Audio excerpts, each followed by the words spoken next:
MK and I am back with another 31 days of cut file fun, and today I am doing a completely different MK layout for you guys. I'm going to be using the Mintake Collection Forever Young, and what I pulled out is a couple scraps that I have plus a couple pieces of paper, but I'm not showing you guys the whole collection. I did end up with two each of these papers. I'm just going to show you guys one because I thought it would be a little bit redundant, right? So I'm going to show you guys the front and the back. I did buy this paper for the back side. I love this bright bokeh color, especially this yellow that's coming up right here. Isn't that gorgeous? Oh, I love that color. Oh my gosh, I plan on using that for sure. And then of course it does have some smaller prints and things like that that would definitely have gone really well had I not decided that I was going to use this beautiful rainbow swirl paper going on. I also have a few numbers that I could definitely have fussy cut, but it's a little on the kiddish side, so I decided not to fussy cut those. But I did take the fussy cut sheet on a trip one time and did have all of those already pre-cut out. I also have some alpha numbers. Actually, they're not alphas if they're just numbers, but yes, that is what I am going to be using as part of my title. I have some really old like half back gems from Close to My Heart, and then these really cool, I don't know, confetti-ish sequins, maybe, I'm not sure. And then I have this beautiful silver mesh from Stampin' Up. Oh my gosh, it is gorgeous, and I believe it is still in the Stampin' Up website if you guys are interested. Now, the cut files that I'm going to be showing you guys here in a bit, as well as the confetti sequins, are all from my Creative Cuts Club kit. I am going to put 4 cut files on one layout, and then of course the confetti. So here is a balloon cut file. Now, truth be told, I don't celebrate birthdays in this manner to where I make a birthday layout or 5 every year for my children. I just don't do it. It's not my cup of tea, but I do know that when I have a birthday layout, I try to go all out because I have a lot of product, and I don't hardly scrapbook this type. But this is my best friend and my best friend's daughter, which I just did a layout with my best friend's daughter on it. She was my best student. She was the last student that I had at work. And so I thought it would be fitting to include my best friend's birthday. Now, the reason why my best friend doesn't look all thrilled is because this is Bunko night. And on Bunko night, we tend to set the dates around dates that are important to us, but not really to where we have to involve our family, you know, like our birthday or well, mostly just our birthday. I'm trying to think of another date, but I can't right at the moment. So anyways, this was my best friend's 50th birthday, and we decided to surprise her with a cake that was made by her daughter, and she was not thrilled about it because it's, you know, the big 5-0. And so anyways, what I'm doing is I'm kind of getting a gist of how I want my photos to lay out, because I do have a lot of large elements that I want to include on this layout. So I'm just going to go ahead and try to do a mock-up and see where do I want all of these things, what do I want them all to be doing. I've got a lot of dead space in some photos.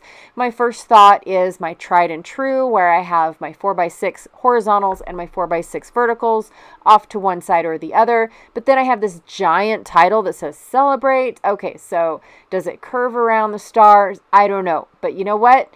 I do know what I want to do with these stars, so I'm going to go ahead and get started on the stars, and I'll think about the rest of the layout later.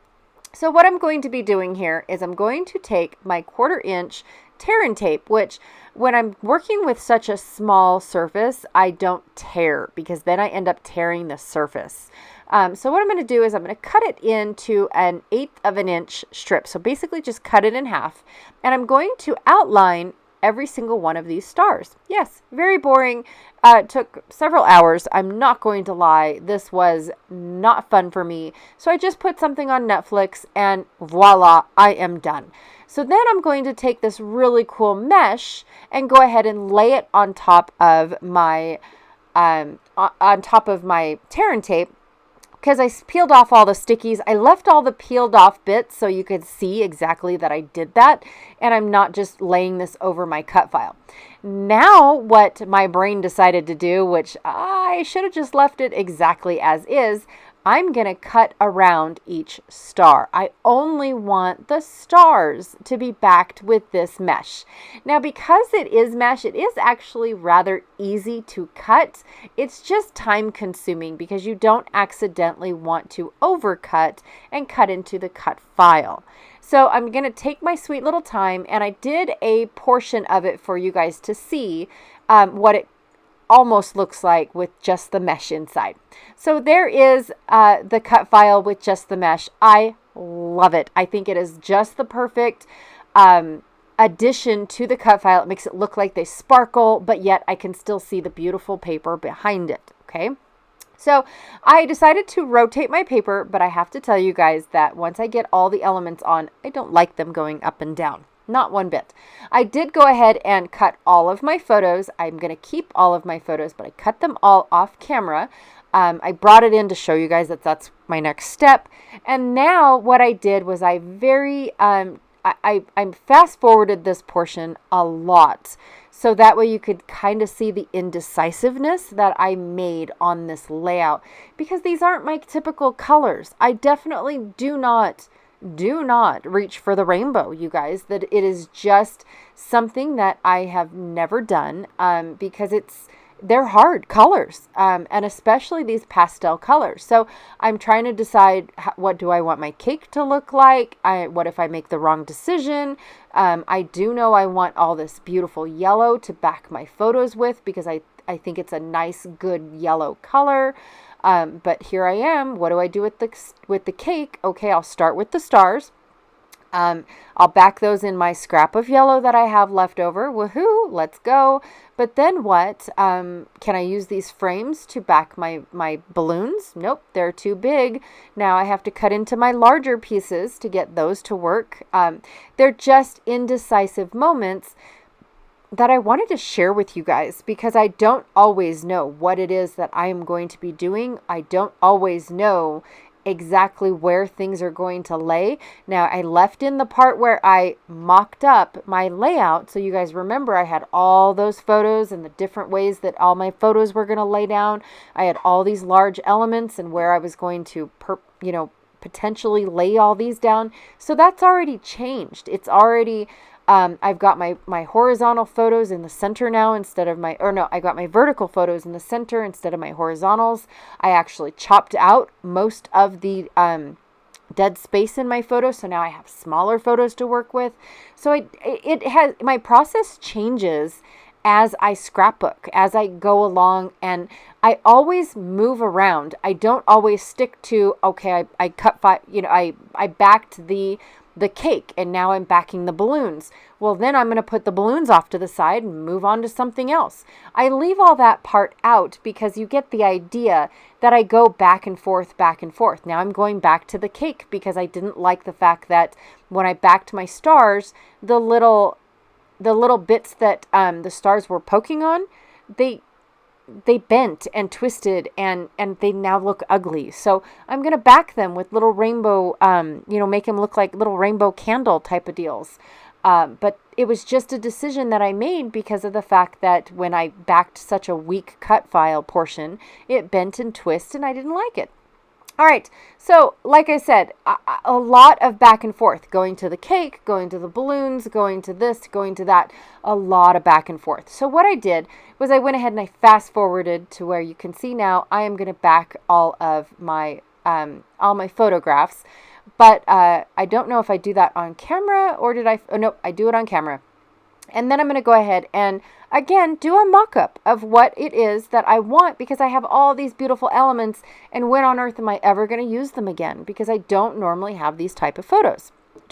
I'm just saying, it's just not something that I have to have, 20 some odd times in my layout because I have 5 children, right? So it's definitely, I do the big ones. I do the Sweet 16 or, hey, he turned 16, I'd rather document the fact that after he turned 16, he drives or she drives. I documented the 21, or I will be because I haven't gotten there yet. But yeah, I'd rather document the big ones rather than every single one. And that's just my personal preference. There is no wrong way to scrapbook, you guys. If you guys want to do all the birthdays, do all the birthdays. Heavens, that is definitely your choice, your album. You do you, boo. It's what my girlfriend says. Not this one, but another one. All right. So because I did not like my stripes on the pattern on my base page going up and down. So I went ahead and I flipped them all over before I started gluing everything down. And I love this way much better. Yes, that is a correct grammar right there, where I come from. Which is nowhere. But my cut file with the stars, because I use that tear and tape and because my mesh is so porous, I didn't have to add any more adhesive. I just went ahead and I pressed it on there really good, and it is going to stay. Plus, it's going to stay with the help of the photographs as well. So I'm going to go through my cut files and pull out all my pretty little flowers and see where I can put them. I'm just laying them down where I think I want them. I'm not really sure. I really do like that one cut file down at the end of Celebrate and going on top of that little swirl, but it doesn't stay there, just to let you guys know. And because I'm doing this now, I'm not going to make you guys watch me glue everything back down. It basically stayed in the exact area that it was, minus a smidge or two, right? I do have to say that I went ahead and I put that gem swirl on my right hand page because they're still not my favorite, you guys.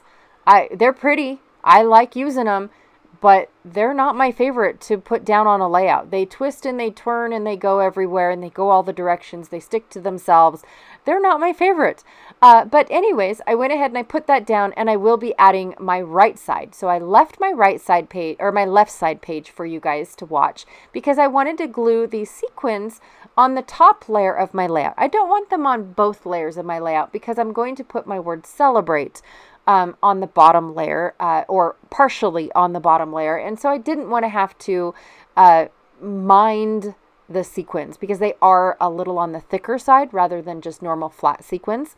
So anyways, going to grab some washi tape so I can close that bin up. I was going to initially cover the entire top with all these sequins just to get them used up.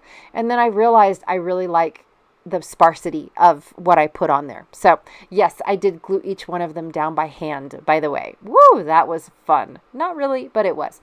I'm just glad I used it. I'm just glad I used them, to be honest. And they matched this paper collection beautifully. I did have to leave the blue ones out, but all the rest of them matched. I love it. Okay, so then I'm going to take the word Celebrate because everything's looking a little too flat for me. So I went ahead and I foamed it up. I put foam pieces on the back and went ahead and lifted it up. I'm not sure if I'm going to add the hat to the C in Celebrate. I really do like it, but it's almost on the too big side. The other two were definitely too big. I wanted them on top of the balloons, and then I realized that's too childish. Nope, not going to do that.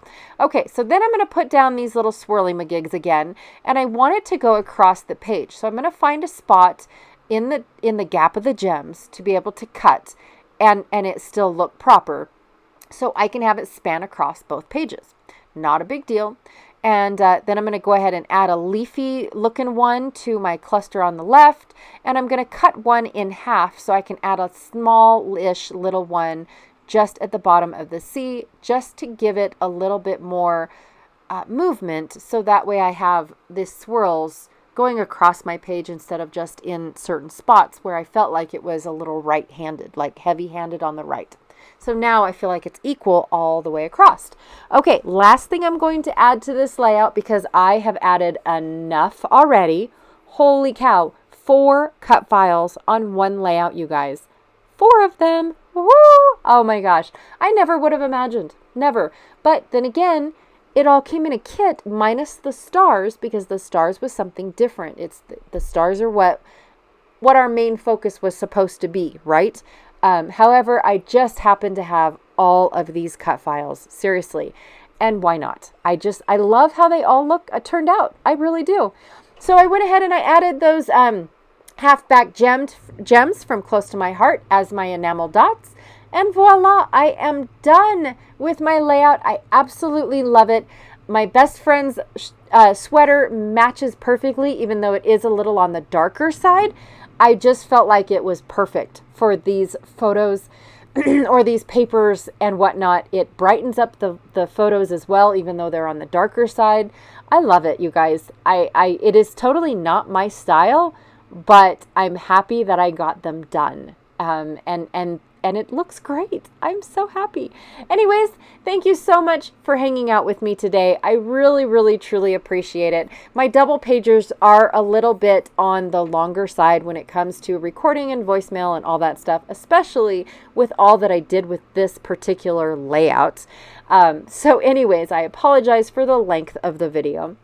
But be sure to check out the Facebook group for 31 Days of Cut File Fun to see what everyone else is doing with this particular cut file, as well as the hashtag. Go check that out on Facebook and Instagram, and the playlist, and see who recorded using this cut file, because it just makes me so giddy that everybody's playing along. All right, you guys, I will check y'all later. Bye.